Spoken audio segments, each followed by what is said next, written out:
Hello friends, स्वागत है आप सभी का CBB आर्ट्स क्लासेस में। दोस्तों, आज के इस वीडियो में भूगोल सब्जेक्ट के कुछ इंपॉर्टेंट क्वेश्चन को कवर करने वाले हैं। आपसे दोस्तों इस बात का वादा करते हैं कि आपको जो भी पढ़ाएंगे वो साथ साथ में याद भी करवा देंगे। कैसे पढ़ते हैं, लिखने का तरीका क्या होता है, सही तरीके से कैसे बोर्ड में लिखा जाता है, कॉपी नंबर अच्छे कैसे मिलते हैं, ये सब कुछ आपको मैं धीरे धीरे बताता रहूँगा।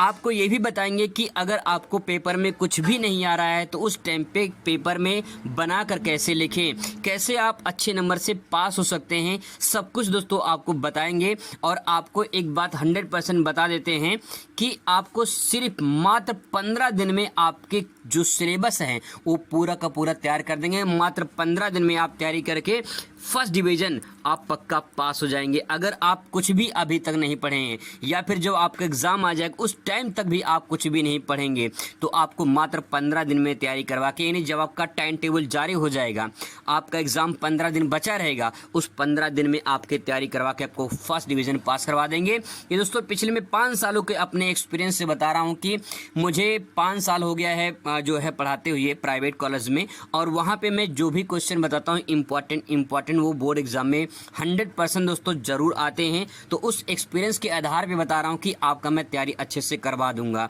बिल्कुल घबराना नहीं है, परेशान नहीं होना है। आज का वीडियो शुरुआत करते हैं। आपको यहीं से अंदाज़ा लग जाएगा, मैं साथ साथ में आपको याद करवाने की कोशिश करूंगा।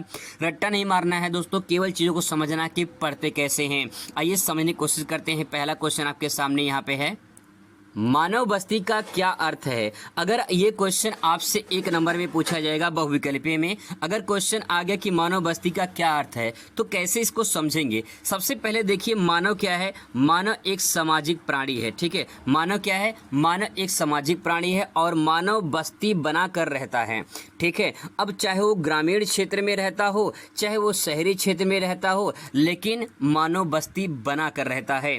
अब यहाँ पे मानव बस्ती का अर्थ क्या हो जाएगा। मानव बस्ती का अर्थ उसके निवास स्थान से होता है, यानी मानव जिस जगह पे निवास करता है वहां पे बस्ती बना के निवास करता है। तो जिस क्षेत्र में रहता है उसका निवास स्थान ही मानव बस्ती कहलाता है। आगे 2 लाइन और इसमें आप ले सकते हैं, बस्तियां का जो आकार होता है और जो प्रकार होता है वो भिन्न भिन्न होती है। बस्तियों का आकार का मतलब ये है कि इसे मान लो कोई वर्गाकार है, ठीक है, सॉरी आयताकार है, ठीक है, और फिर इसके बाद कोई वर्गाकार है, कोई गोलाकार है, या फिर जो है कोई त्रिभुजाकार है, ठीक है, या फिर कोई रेखीय में है। तो इस प्रकार का जो है बस्तियां वो क्या कहलाती हैं, वो कहलाती हैं आकार। प्रकार का मतलब ये है कि कहीं पे ऐसी बहुत सारी बस्तियां हैं वो जो बहुत ज़्यादा सघन होती हैं, वहाँ पे आबादी ज़्यादा होती है तो उसे सघन बोलते हैं। और बहुत सारी ऐसी बस्तियां हैं जहाँ पे संकीर्ण होता है, जो विरल होता है, ठीक है, उसे क्या कहेंगे, विरल होगा। तो ये क्या हो जाएगा, ये प्रकार हो जाएगा। तो दोस्तों मैंने आपको बस्तियों का आकार और प्रकार के मतलब को बता दिया। इसके बाद यहाँ पे ले सकते हैं उनका परिसर जो होता है वो पल्ली बस्ती से लेकर महानगर तक होता है। ध्यान रखेंगे इस बात को कि पल्ली बस्ती और महानगर 2 वर्ड यहाँ पे और इस्तेमाल किया गया है। पल्ली बस्ती का मतलब ये होता है अलग अलग क्षेत्रों में जो पूर्वे बटे होते हैं उन्हीं छोटे छोटे पूर्वों को पल्ली बस्ती के नाम से जाना जाता है। अलग अलग क्षेत्रों में अलग अलग राज्यों में पल्ली बस्ती को अलग अलग नाम से जाना जाता है। इनके बारे में विस्तार से चर्चा करेंगे क्योंकि पल्ली बस्ती से एक क्वेश्चन भी बना था कि पल्ली बस्ती से आप क्या समझते हैं, महानगर से आप क्या समझते हैं, ये भी एक प्रश्न बन सकता है। तो इसको हम लोग डिटेल में आगे समझेंगे। महानगर का मतलब क्या होता है। देखिए, नगर आपको समझ में आता होगा, नगर का मतलब शहर, जहाँ पे वो सारी सुविधाएं मिलती हैं मानव को, वो क्या हो जाती है, वो शहर हो जाता है, वो नगर हो जाता है। अब यहाँ पे अगर यहाँ पे महा लिखा हुआ है तो महा का मतलब क्या, महा का मतलब बहुत बड़ा नगर। जैसे अगर मैं बात करूँ चेन्नई की, ठीक है, चेन्नई क्या है, एक महानगर है। जैसे बात करूँ मैं दिल्ली की, दिल्ली क्या है, दिल्ली एक महानगर है। जैसे बात करूँ मुंबई की तो मुंबई क्या है, एक महानगर है, क्योंकि यहाँ पे आबादी जो 1 करोड़ से ज़्यादा की आबादी है और यहाँ पे मानव के जो मूलभूत आवश्यकताएं हैं वो आसानी से यहाँ पे उपलब्ध हो जाते हैं। तो ऐसे क्षेत्रों को क्या कहते हैं, महानगर कहते हैं। तो मैंने आपको इनके बारे में समझा दिया है, आकार प्रकार क्या होता है, मानव बस्ती क्या होता है, पूरा डिटेल में दोस्तों एक एक शब्द का मतलब बताया है। यही सही तरीका होता है पढ़ने का। रट्टा नहीं मारेंगे, आप चीज़ों को समझेंगे तो आपको बहुत लंबे टाइम तक याद हो जाएगा। दोस्तों त्रिवार्था ने जो है एक भूगोलवेत्ता, इनके अनुसार जो है अगर हम मानव बस्ती को परिभाषित करते हैं तो लिख सकते हैं कि अधिवास उन भवनों के साथ संगठित उपनिवेशवाद को प्रदर्शित करता है जिनमें मानव विकास करता है अथवा जिनका प्रयोग करता है। बहुत ही सिंपल सेंटेंस में समझने की कोशिश करना दोस्तों, मैं अच्छे तरीके से आपको समझाने की कोशिश करूंगा। त्रिवार्था ने कहा है कि अधिवास उन भवनों के साथ संगठित उपनिवेशवाद, दो शब्द है, पहले संगठित समझते हैं फिर उपनिवेशवाद समझते हैं। संगठित का मतलब क्या होता है? संगठित का मतलब होता है कि मिला जुला होना, ठीक है। मतलब आप जो है संगठित में काम कर रहे हैं, अपने गुट में काम कर रहे हैं, अपने समूह में काम कर रहे हैं, एकता में काम कर रहे हैं, ठीक है, उसे संगठित कहेंगे। अब उपनिवेशवाद का मतलब क्या होता है? उपनिवेश का मतलब ये होता है कि कोई भी एक शक्तिशाली देश किसी भी एक गरीब छोटे देश पर कब्जा कर ले तो उसे उपनिवेशवाद कहा जाएगा।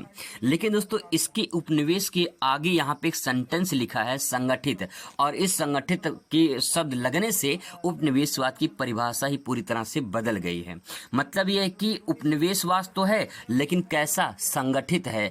ऐसा नहीं है कि कोई बहुत शक्तिशाली है, किसी छोटे पे कोई अत्याचार कर रहा है, उसकी जमीन को कब्जा कर रहा है, ऐसा नहीं है। उपनिवेशवाद होने के बावजूद भी लेकिन संगठित है, सब परिवार की तरह रहते हैं। तो दोस्तों इसका मतलब यह है कि उन अधिवास के उन भवनों के साथ संगठित जो उपनिवेशवाद होते हैं उनको प्रदर्शित करती है जिनमें मानव विकास करता है। मान लो एक समूह है, ठीक है, इसमें सब लोग रहते हैं और इसमें अपना अपना एक उनका उपनिवेशवाद है, मतलब अपना अपना उनके एक अस्तित्व है, अपने उनकी ज़मीन है, अपना रहते हैं बस्ती बनाकर, लेकिन कैसे हैं? संगठित रहते हैं, परिवार की तरह रहते हैं, कोई लड़ाई झगड़ा नहीं होती। इस प्रकार के समाज को संगठित उपनिवेशवाद कहा जाता है, यही बात इसमें कहा गया है। अब दोस्तों अगर आपसे पूछ ले कि मानव बस्तियों की जो है विशेषता बताइए, विशेषता क्या हो सकती है, तो देखिए यहाँ पे मानव बस्ती की विशेषता हो सकती है, बस्ती में सभी प्रकार के घर होते हैं, जैसे कुटिया भी होता है, झोपड़ी भी होता है, मकान भी होता है, इमारत भी होती है, ये सब मिलाकर जो है बस्ती बनती है। तो बस्ती जो होती है उसमें कुटिया भी छोटा होता है, झोपड़ी भी होती है, मकान भी होता है, इमारतें भी होती हैं, इन सब को मिलाकर एक बस्ती का निर्माण किया जाता है। ये पहला पॉइंट हो गया। दूसरा पॉइंट ले सकते हैं, बस्ती मानव को पशुओं से अलग करने का एक रेखा है।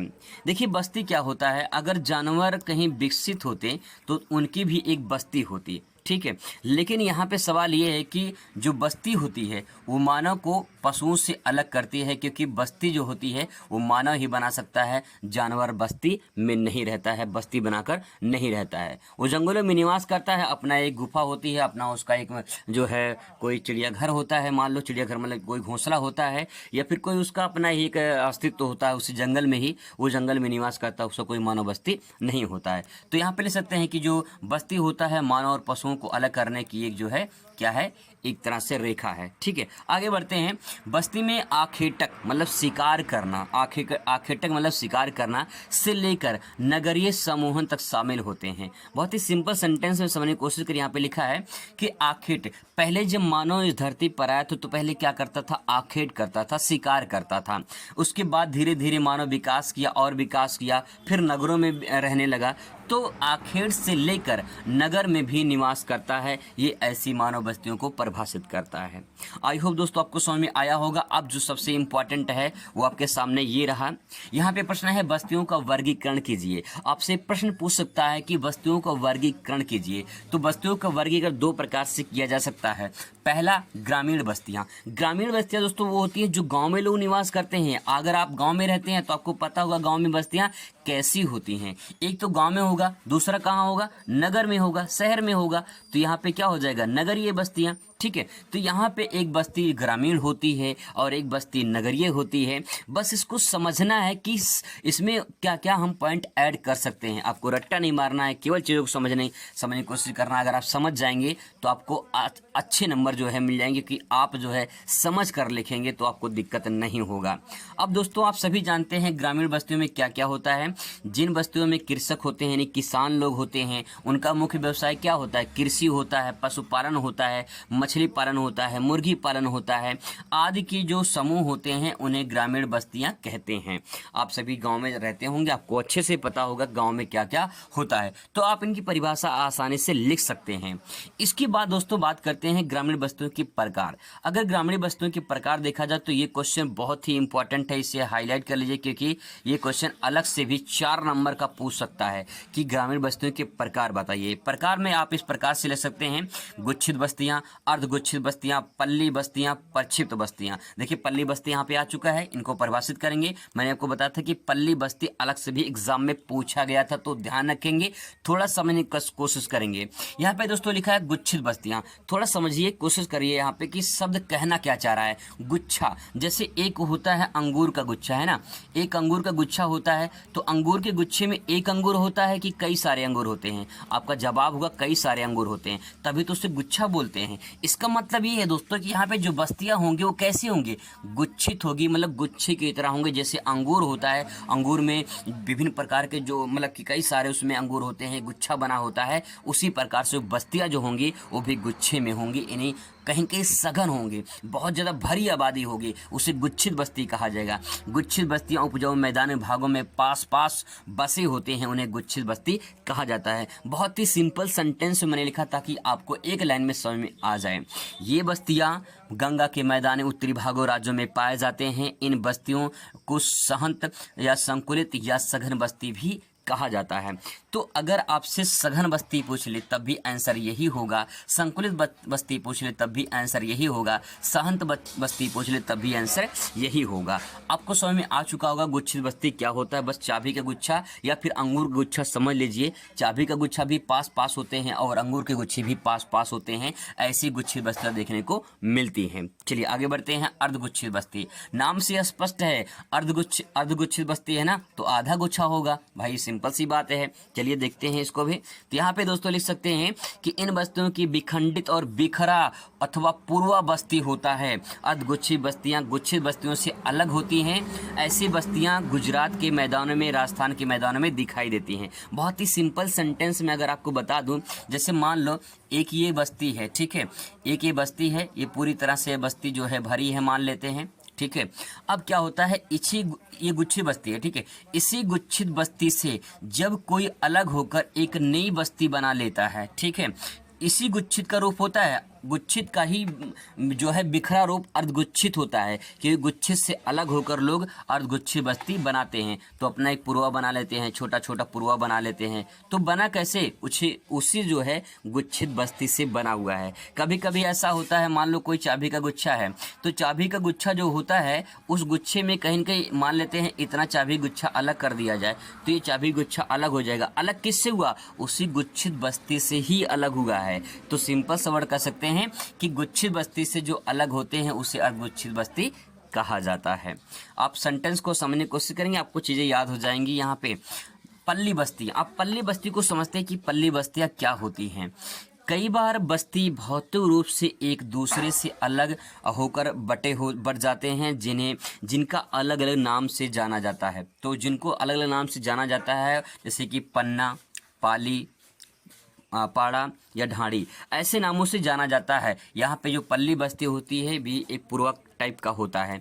आप इसको इस प्रकार से समझ लिए कि इस प्रकार की बस्तियों में एक से अधिक जाति के लोग रहते हैं। इस प्रकार की बस्तियां गंगा के मैदानी भागों में, निचली भागों में और घाटियों में पाई जाती है। पल्ली बस्ती का मतलब ये है कि जो पूर्वा बटे होते हैं अलग अलग टाइप के, और उन पूर्वों का नाम होता है जो इन नामों के नाम से जाना जाता है।